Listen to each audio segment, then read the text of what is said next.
என் அன்பு குழந்தையே, உன்னை வேண்டாம் என்று ஒதுக்கியவர்களைப் பற்றி எப்பவும் நீ கவலைப்படாதே. அவர்களிடம் மீண்டும் மீண்டும் கெஞ்சாதே.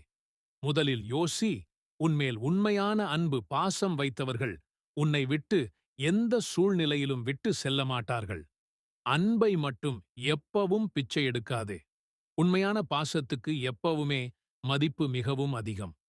விலை மதிக்க முடியாத அந்த அன்பை யாரிடமும் கொடுக்க வேண்டும் என்பதை மட்டும் நீ நன்றாக புரிந்துகொள். இதை மட்டும் நினைவில் வைத்துக்கொள். வேண்டாம் என்று ஒதுக்கியவர்களை மீண்டும் உனது வாழ்க்கையில் சேர்க்காதே. நீ என் கைக்குள் உள்ளவரை உன்னை யாரும் அசைக்க முடியாது.